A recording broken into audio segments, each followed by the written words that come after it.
24장 44절에서 49절 말씀입니다. 누가복음 24장 44절에서 49절의 말씀 우리 함께 교독하면서 읽도록 하죠. 저부터 읽겠습니다. 또 이르시되 내가 너희와 함께 있을 때에 너희에게 말한 바 곧 모세의 율법과 선지자의 글과 시편의 나를 가르쳐 기록된 모든 것이 이루어져야 하리라 한 말이 이것이라 하시고, 또 이르시되 이같이 그리스도가 고난을 받고 제3일에 죽은 자 가운데서 살아날 것과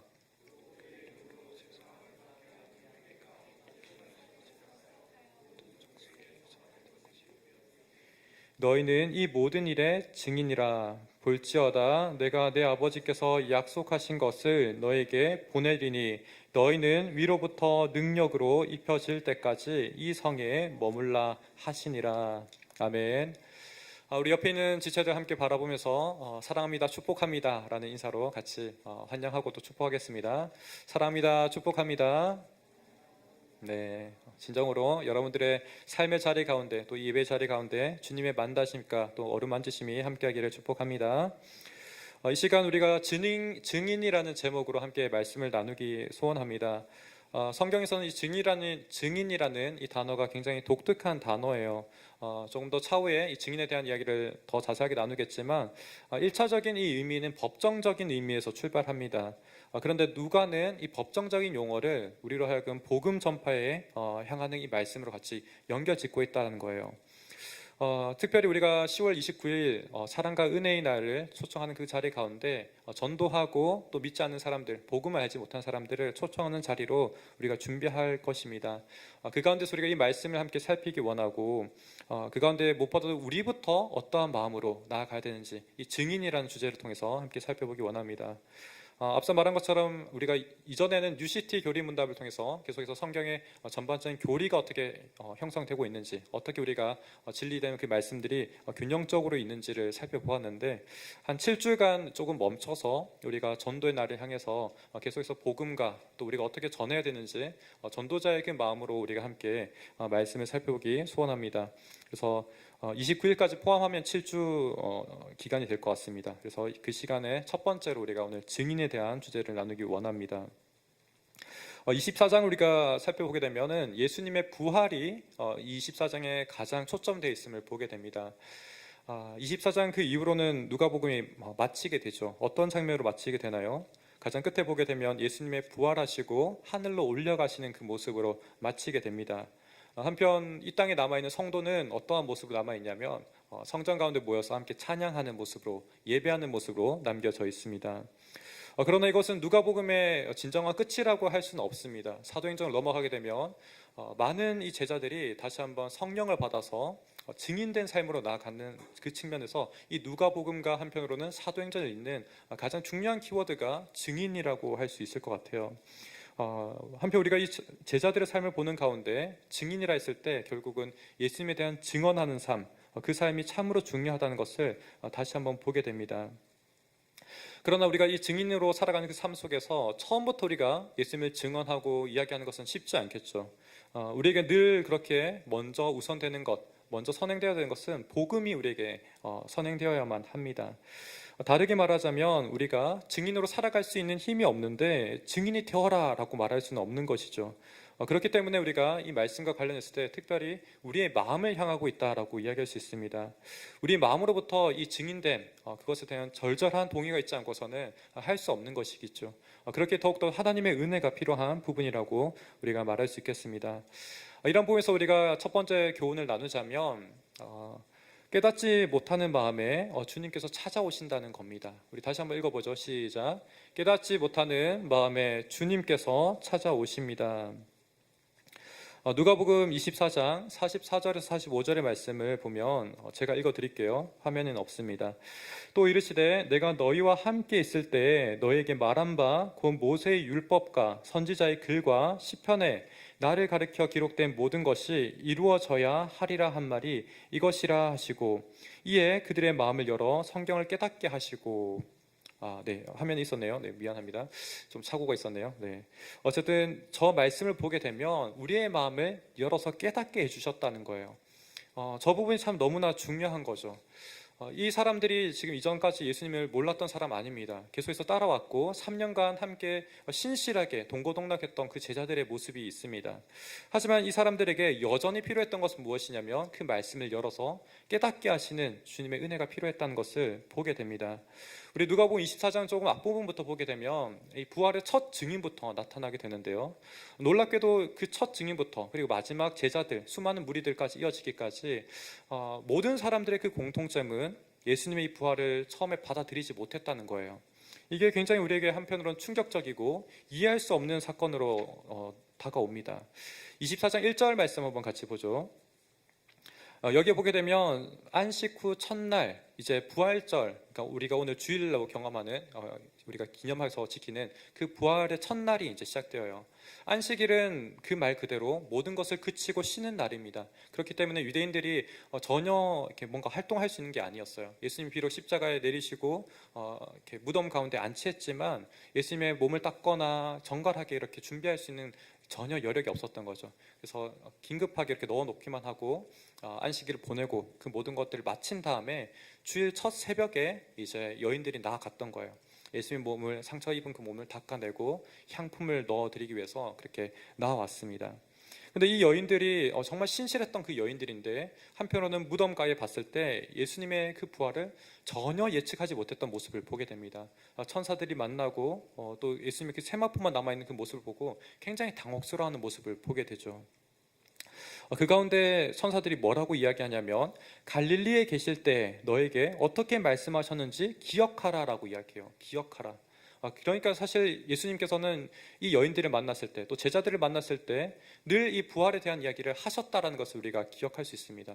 이미 들었는데 새까맣게 알지 못하고 기억하지 못하는 모습을 보게 되는 거죠. 우리가 이 모습으로 한편으로는 굉장히 아이러니하게 느낄 수도 있는데 사실은 우리가 이어지는 그 다음의 모습을 보게 되면 더 충격적으로 사도들은 더욱더 이것을 믿지 못했음을 보게 됩니다. 여인들이 이제는 이것을 받아들이고 그렇구나, 맞죠, 예수님 그렇게 말씀하셨지 라고 기억을 더듬은 다음에 사도들에게 나아가요. 근데 사도들에게 이 말씀을 전한 다음에 사도들은 어떻게 받아들이냐면 허탄한 듯이 들려 믿지 아니하나 라고 이야기합니다. 허탄한 듯이, 그러니까 헛되게 들었다는 거죠. 뭔가 거짓말처럼 진실되지 않은 그런 이야기처럼 들었다고 이야기하는 거죠. 그 다음에 누가복음 24장 12절을 보게 되면 그 사도들 중에 특별히 베드로를 언급합니다. 베드로는 어떤 사람이죠? 우리가 믿음에 있어서 가장 수제자라고 이야기할 수 있는 그 사람 아닙니까? 그죠? 정말 무리를 걸어갔던 그 믿음의 대표적인 사람이라고 할 수 있습니다. 그런 부분에서 이 베드로의 모습은 우리에게 아주 특징적으로 볼 수 있는 부분인데요. 함께 읽어보도록 하죠. 시작. 베드로는 일어나 무덤에 달려가서 굽으려 들여다보니 세마포만 보이는지라 그 된 일을 놀랍게 여기며 집으로 돌아가니라. 지금 베드로를 보게 되면 한편으로는 다른 사도들과 좀 달라요. 정말 이 무덤가에 달려가서 정말 그러한가 봤다라는 거죠. 그래서 예수님이 계시지 않은 거예요. 그래서 놀라고 한편으로 집에 돌아갔다 이렇게 이야기합니다. 여기서 보게 되면은 이 베드로는 조금 남다르긴 하죠. 하지만 여전히 예수님의 부활에 대해서 믿지 못했음을 보게 됩니다. 특별히 요한복음 20장에 보게 되면은 사도 요한이 이 베드로와 함께 동행했음을 보여주고 있는데요. 그 가운데서 이 요한은 우리가 이 부활에 대해서는 알지 못했다라고 각주 달듯이 그렇게 진술하고 있는 모습을 보게 됩니다. 굉장히 충격적인 이야기죠. 예수님의 가장 수제자이고 가장 사랑하는 제자들조차도 늘 그 공생의 가운데 이 부활에 대한 이야기, 죽으심에 대한 이야기를 들었음에도 불구하고 이 부활의 실제성을 경험하지 못하고 있는 모습을 보여주고 있는 겁니다. 또 한편 이어지는 누가복음 24장 13절과 14절의 말씀에 보게 되면 엠마의 제자를 이야기하고 있죠.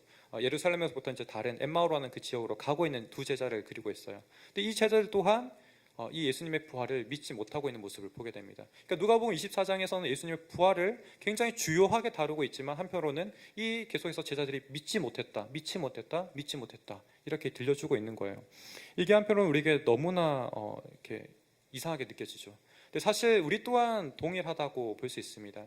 우리 또한 늘 교회 가운데서 이 예수님의 부활에 대해서 듣고 예수님의 그 십자가 사역을 늘 듣고 있지만 정말 여러분들 삶 속에서 부활이 살아서 역사하고 있느냐, 우리가 질문 던져본다면 여러분들이 나는 예수님 그 부활을 정말 확신 있게 난 대답할 수 있습니다. 그게 정말 실제합니다라고 여러분들이 증인과 같이 여러분들 대답할 수 있겠습니까?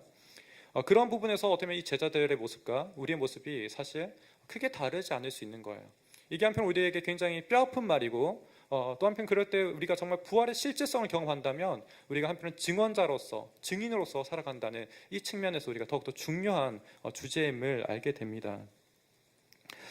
그러니까 어떻게 보면 지금 이 여인들 그리고 사도들, 특별히 베드로 그리고 엠마오의 두 제자들, 이 모든 사람들이 사실 어떤 특별한 문제가 있지 않음을 보게 되는 거죠. 이 사람들은 분명히 예수님에 있어서 가장 신실한 제자 그룹에 속했던 사람들입니다. 정말 정상적인 사람이었어요. 어쩌면 예수님의 은혜를 가장 깊이 느꼈던 그런 사람들입니다. 막달라 마리아도 여기에 포함되어 있는데 그냥 귀신 들렸던 사람이고 귀신이 내쫓은 다음에 예수님의 그 은혜가 절절하게 무엇인지 예수님을 정말 쫓아가는 그 삶을 살아가는 그 여인의 모습을 보여주게 되는데요. 그와 같이 정말 예수님의 신실한 그룹이라고 이야기할 수 있습니다. 그럼에도 불구하고 부활을 마주했을 때 믿지 못하고 있는 이 모습을 보게 되는 거죠. 이것은 결국 우리 인간의 본질적인 모습이 무엇인가를 보여주는 거예요. 우리 또한 동일하게 이 부활을 받아들였을 때 믿지 못하는 그 마음, 첫 마음들이 인간의 당연한 마음이라고 할 수 있는 거예요. 인간의 당연한 마음. 왜 그런가요? 부활은 자연스러운 것이 아니기 때문에 그렇습니다. 초월적인 것이라고 할 수 있죠. 그렇기 때문에 정말 믿음이 필요한 부분이라고 할 수 있습니다. 인간의 방식이 아닙니다. 하나님의 방식이고 우린 때로는 이 부활을 바라보면서 왜 예수님께서 굳이 우리를 위해서 죽으셔야 했는가? 그리고 왜 살아나셔야 되는가? 왜 그렇게 번거로운 방법을 사용하셔야만 하는가? 또 한편 하나님이 죽으시는 그러한 능력 없는 뭔가 무능력해 보이는 그런 모습으로 우리를 구원하셔야만 했는가? 이런 질문들이 던져질 수 있습니다. 그러나 사도 바울은 이것을 분명히 이야기하죠. 이 십자가의 사역과 부활은 바로 하나님의 지혜이고 하나님의 능력이라고 이야기합니다. 그것을 볼 수 없는 것이 우리의 인간의 한계라는 것이죠. 그러나 결국은 우리가 이런 말씀을 보게 되면 예수님께서 사실 이 가운데 우리를 깊이 찾아오신 사랑이 담겨져 있음을 보게 됩니다. 우리의 인식을 해치고 그것을 파헤치시고 그 깊이 하나님이 어떠한 분이신지 정말 우리를 향해서 모든 것을 내어주시는 사랑이 넘치신 분이심을 이 말씀을 통해서 깨닫게 하시는 것이죠. 우리 누가복음 24장 44절에서 45절 말씀 같이 한번 보겠습니다. 네, 제가 말씀을 안 가져온 말씀입니다. 네, 제가 한번 읽어드리겠습니다. 한번 성경책 있는 분들 여러분들 같이 읽어봐주면 좋겠습니다. 44절과 45절의 말씀입니다. 또 이르시되 내가 너희와 함께 있을 때에 너에게 말한 바 곧 모세의 율법과 선지자의 글과 시편의 나를 가르쳐 기록된 모든 것이 이루어져야 하리라 한 말이 이것이라 하시고 이에 그들의 마음을 열어 성경을 깨닫게 하시고. 네, 이 말씀이 참 우리에게 가장 중요한 말씀이라고 할 수 있습니다. 우리로 하여금 그 말씀을 우리가 접하고 지식적으로 알고 있지만 이게 정말 실제 있게 정말 그것이 정말 실제했구나, 그것이 내 삶 가운데 정말 간섭하고 영향력을 미치는 그 말씀이구나 하는 것을 지금 동일하게 이 제자들 가운데 예수님께서 만나시고 직접 깨닫게 하시는 그 마음이 있었다라는 거예요. 우리가 주님의 은혜가 없이는 이처럼 깨달을 수 없음을 보게 됩니다. 아주 신실한 그 그룹들 또한 하나님의 은혜가 없지 않고서는 정말 알 수 없었다는 것을 다시 한번 보게 하는 것이죠. 여기서 말씀하는 모든 말씀이 무엇을 향하고 있습니까? 궁극적으로 예수님의 부활을 향해서 이야기하고 있다는 거예요.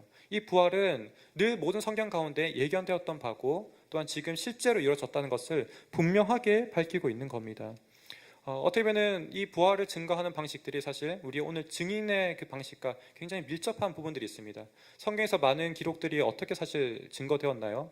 많은 믿는 신자들의 말과 또 삶을 통해서 증거되었습니다. 그런 예견된 것들이 이제는 예수님께서 마침내 성취하시고 이루시는 모습을 보게 되는 거죠. 오늘날 우리가 증언하는 삶, 증인된 삶을 살아가는 것 또한 동일하다고 이야기할 수 있죠. 우리가 예수님을 경험했던 그 많은 사람들의 이야기를 듣고 또한 경험하면서 또한 하나님의 은혜를 구하는 가운데 우리가 실제로 눈으로는 모든 것을 보지 않고 예수님의 어떤 상처 입은 옆구리라든지 손을 만져보진 않았지만 그 가운데 실제하구나, 정말 내 삶을 간섭하시고 움직이시는구나 라는 것들을 경험하지 않습니까? 그와 같이 구하게 많은 사람들이 증언했던 것처럼 우리 또한 그 증언한 것들을 귀담아 듣고 또 그 사람을 통해서 역사하시는 하나님의 은혜를 우리가 경험함으로 말미암아 우리 또한 믿음으로 그것을 받아들이는 거죠. 또한 더욱더 이것이 성경으로 기록되어서 우리에게 오늘날 여전히 생생하게 하나님의 말씀으로서 증거되고 있지 않습니까? 그러하기에 우리가 이 말씀을 눈여겨봐야 되고 이 가운데 주님께 늘 깨닫게 해주시는 마음, 성령께서 우리로 하여금 마음을 깨닫게 해주시는 마음, 그 은혜를 달라고 기도해야 되는 줄 믿습니다. 바로 그러할 때 주님의 은혜가 우리로 하여금 이 부활이 정말 실제하는 거나 정말 역사적인 사실일 뿐만 아니라 내 삶을 변화시키고 생명력 있게 움직이게 하시는 그 능력이 담겨있는 말씀이구나라는 것을 깨닫게 하실 줄 믿습니다.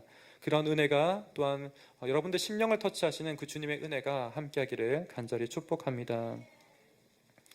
또 한편 우리는 두 번째 교훈입니다. 우리는 증인입니다. 다시 한번 따라해보죠. 시작. 우리는 증인입니다. 누가복음 24장 48절에서 예수님께서는 이렇게 이야기하시죠. 너희는 이 모든 일의 증인이라.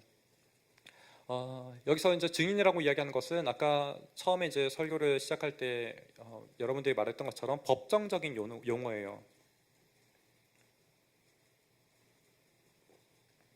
법정적인 용어이니까 이게 사실은 무죄한 사람들을 밝히는 거예요. 죄 없는 사람을 밝히는 아주 중요한 그런 진술의 방법을 이야기하는 건데 누가복음에서 이게 굉장히 독특하게 그 어떤 객관적인 사실을 실제성을 밝히는 그 증언의 방식을 한편으로는 복음에 전달하는 복음 전파자의 그 사명과 연결지어서 이야기하고 있다는 거예요. 아주 독특한 부분입니다. 정말 무죄함을 밝히는 그 법정에서 같이 증인이 객관적이고 분명한 사실임을 밝히고 또한 진실인 것을 밝히듯이 지금 예수 그리스도의 그 부활과 역사가 실제적인 것임을 분명하게 밝히고 있다는 것이죠. 이 실제적인 부활을 통해서 단순히 아는 것에서 그치는 것이 아니라 우리가 적극적으로 이것을 정말 마음으로 동의하고 정말 우리 전 존재가 동의하는 가운데서 이제는 증언하는 삶으로 나아가야 되는 거예요. 그러니까 한편으로는 증인에 있어서는 우리가 어떤 진리된 사실을 알았다면 그것이 내가 아는 것에 그냥 그치는 것에 끝나는 게 아닌 거예요. 우리가 세상 가운데 나아가야 하고 나아가는 가운데 우리 전 존재를 통해서 이것을 증언하는 삶을 살아가야 되는 거죠. 정말 예수님께서 부활하셨노라. 예수님의 그 부활이 실제하고 내 삶을 움직이는 가장 핵심적인 원동력이라는 것을 우리가 증언할 수 있는 것이 바로 증언자의 삶이라고 이야기할 수 있습니다. 저 또한 사실 증언자의 삶으로 살고 있느냐라고 했을 때 참 부끄럽습니다. 여러분들에게 때로는 더 그러한 증언자로서의 어떤 설교자의 모습으로 보여주지 못한 것에 때로는 속상함, 괴로움, 안타까움 이런 것들이 참 많아요.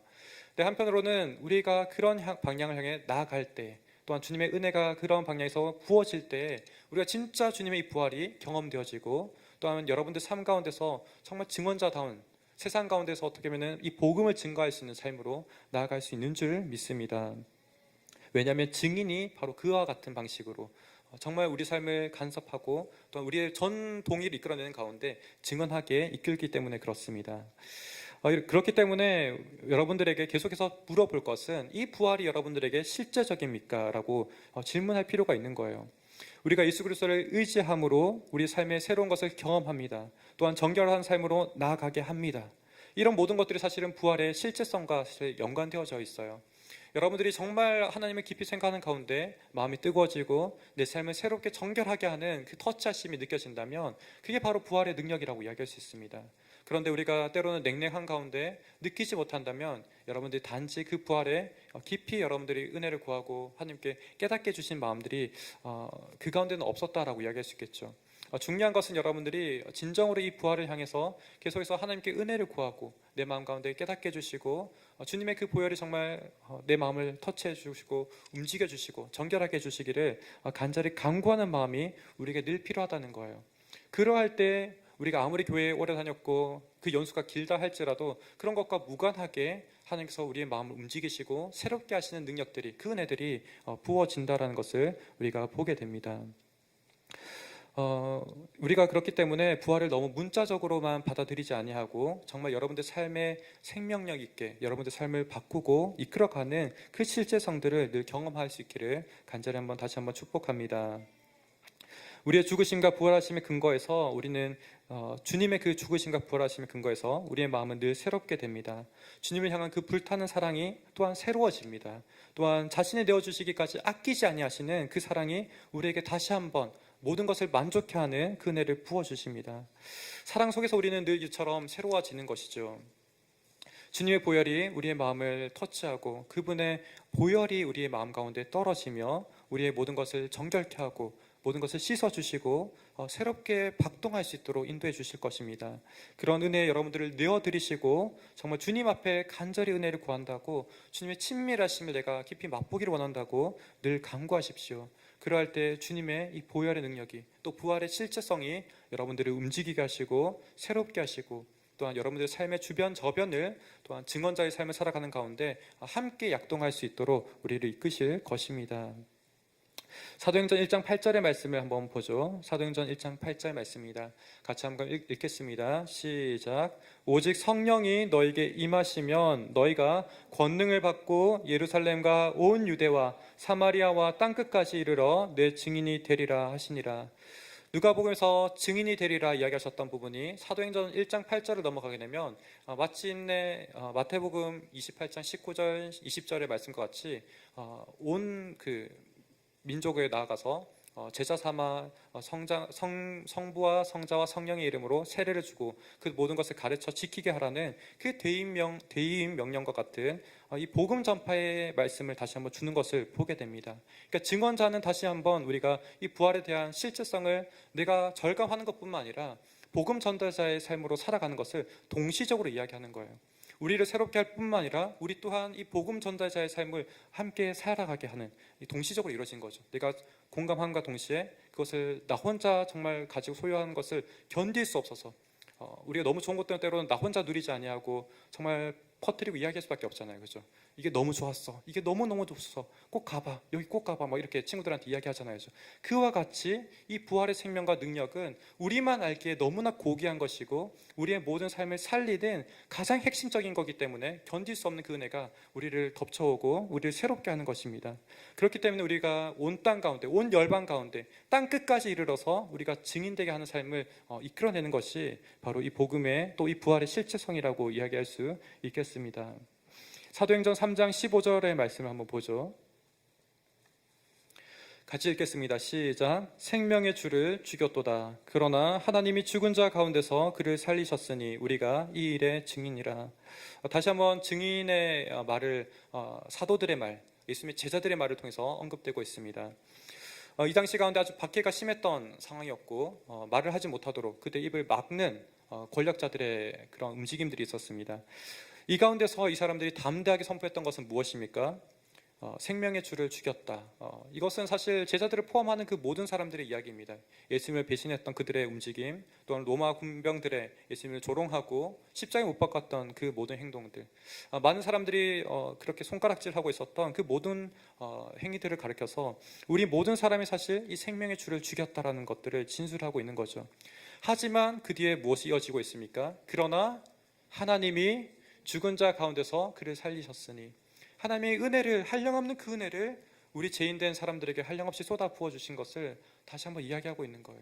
우리는 그분을 향해서 반역하고 너무나 죄된 존재가 가득한 존재들이지만 우리를 향해서 하나님께서는 용서하시고 다시 한번 자신의 모든 것을 내어주신 그 은혜가, 이 죄됨과 은혜가 함께 있는 것을 보게 됩니다. 이 일에 대해서 지금 누가 증인이라는 거예요? 사도들, 그들이 지금 증인이라는 것을 보여주고 있는 거죠. 그리고 담대하게 지금 선포하고 있는 모습을 보게 됩니다. 앞서 말한 것처럼 이 시기가 정말 어려웠던 시기입니다. 우리가 오늘날 때로는 우리가 이 시대에 복음을 전파하는 것 참 어려운 일이야. 길거리 가운데 우리가 예수님을 믿으라고 우리가 선포하는 것 참 어려운 일이야. 이렇게 말할 수 있습니다. 하지만 이 당시에는 훨씬 더 심했다는 거예요. 우리가 앞서 저기 봤던 것처럼 우리가 할 것은 이 복음을 증거하는 일인 거예요. 여러분들 주변에 있는 소중한 친구들, 소중한 가족들이 있다면 우리가 마땅히 나아가서 복음을 증거해야겠죠. 저 또한 이렇게 말하면 저 또한 이 복음의 증인된 삶을 살아가야 되잖아요. 참 많은 고민이 듭니다. 여러분들도 함께 고민하시고 저 안에 오는 이렇게 일으켜지는 그 마음들은 뭐냐면 길에도 나가서라도 전도해야겠다라는 마음이 들어요. 제 주변에는 여기 함께 살아왔던 그런 친구들, 동기들이 없잖아요. 그래서 모르는 사람들이 훨씬 많기 때문에 길에 나가서 사람들 알아가고 전도해야겠다, 그런 마음이 듭니다. 여러분들 또한 그런 고민하는 가운데서 어떻게 이 은혜를, 어떻게 이 복음의 능력을 경험하고 또한 그 경험한 여러분들의 그 설레는 그 감정들, 정말 우리를 감동케 하는 그 마음들이 있다면 이것을 어떻게 전할지 여러분들이 진실되게 한번 고민하는 이 사랑과 은혜의 날을 우리가 기억하면서 준비하면 좋겠습니다. 또 한편 이사야 6장 8절의 말씀을 한번 보도록 하죠. 같이 한번 읽겠습니다. 시작. 내가 또 주의 목소리를 들으니 주께서 이르시되 내가 누구를 보내며 누가 우리를 위하여 갈꼬 하시니 그때 내가 이르되 내가 여기 있나이다 나를 보내소서 하였더니. 우리 앞서 예배를 준비하는 만군의 여호와를 배웠음이로다. 그 다음에 여호와께서 말씀하시는 구절이에요. 누구를 위해서 나를 보낼까? 나를 만난 이가 너무나 적은데 누가 나를 위해서 대신 갈까? 누가 나를 증언할까라는 그 부름 가운데서 이사야가 응답하고 시대를 밝히는 정말 그 예언자로서 살아가는 모습을 보게 됩니다. 이사야 6장은 소명장이에요. 그래서 하나님을 만나고 그것으로 말미암아 그의 인생이 완전히 새롭게 되어서 하나님을 증언하는 삶, 하나님을 예배하는 자리로 모든 민족을 부르는 초청하는 그 선지자의 삶을 살아가는 모습을 보게 됩니다. 또한 누가복음 10장 2절의 말씀 한번 보도록 하죠. 같이 한번 읽겠습니다. 시작. 이르시되 추수할 것은 많되 일꾼이 적으니 그러므로 추수하는 주인에게 청하여 추수할 일꾼들을 보내주소서 하라. 여기 말씀에서는 마찬가지죠. 우리가 사실은 길거리나 이렇게 뭐 주변에 여러분들 삶의 주변 저변을 바라보게 되면 믿지 않는 사람들이 굉장히 많습니다. 그 말은 다르게 말하면 한편 추수할 곡식들이 너무나 많다는 거예요. 복음을 알지 못하는 사람들이 너무 많다는 거죠. 그 사람들 가운데 우리가 조금이라도 시선을 다르게 바라본다면 저들은 하나님의 생명을 알지 못하는구나. 너무나 그 안타까운 마음이 일어나는 것이 당연한 것이고 또 그들에게 정말 이 복음을 증거해야겠구나라는 마음들이 일어난 것이 당연하다라고 할 수 있습니다. 중요한 것은 무엇입니까? 우리 가운데 결국 이 부활의 실질성이 있는가?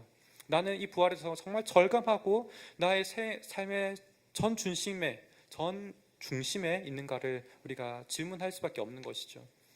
우리 모두도 사실 이 가운데 참 부끄러울 수밖에 없을 것입니다. 그러하기에 우리가 세 번째 대지를 함께 나누기 원합니다. 같이 읽겠습니다. 시작. 세 번째, 3번 띄워주십시오. 감사합니다. 시작. 하나님께 간구함이 필요합니다. 누가복음 24장에서 지금 이렇게 끝나면서 동시에 바로 증인된 삶을 살아갔다면 우리가 한편으로는 이렇게 뭔가 이지감도 느껴지고 또 두려움도 일어났을 것입니다. 그런데 누가복음 24장 49절에서는 어떻게 이야기하나요? 한번 같이 말씀 보죠. 시작. 볼지어다 내가 아버지께서 약속하신 것을 너에게 보내리니 너희는 위로부터 능력으로 입혀질 때까지 이 성에 머물라 하시니라. 왜 저기 예루살렘 성 가운데 머물라고 하셨을까요? 그 머무는 가운데서 약속하신 성령이 부어지기를 약속하신 그 성령이 부어지기를 기도하라는 거였죠. 그렇죠?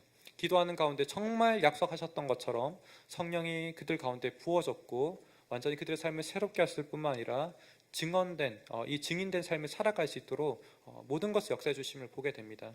그렇기 때문에 이 사도행전 이후에 그 모든 기록들을 보게 되면 성령의 역사라고 이야기할 수 있습니다. 성령장이라고 말할 수 있는 거죠. 왜냐하면 성령께서 우리 마음에 함께 임재하셔서 우리를 이끌어 가셨기 때문에 그와 같이 말할 수 있습니다.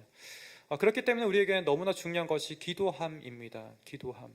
하나님께 은혜를 구하는 기도함인 거예요. 그냥 단순히 기도하는 거, 하나님 이거 주세요, 도와주세요 이렇게 말하는 것이 아니라 하나님 정말 당신의 은혜를 우리에게 부어 주옵소서. 하나님 우리 마음 가운데 성령님께서 임재하여 주옵소서. 당신께서 무엇을 원하시는지 내가 듣기 원합니다. 나 자신을 당신께 드리기 원합니다. 나는 당신의 것입니다. 아까 말한 것처럼 여호와께서는 우리를 지으시니요 우리는 그의 것이니 그의 백성이요 그의 기르신 양이다 라는 것이 시편 100편의 구절의 가운데 있는데요. 그와 같이 우리가 구원의 은혜를 경험하였다면 우리가 하나님께 속하였다라는 것들을 온전히 고백할 수밖에 없고 그분 안에서 살아가는 것을 우리가 가장 간절한 기도 제목이 될 수밖에 없습니다.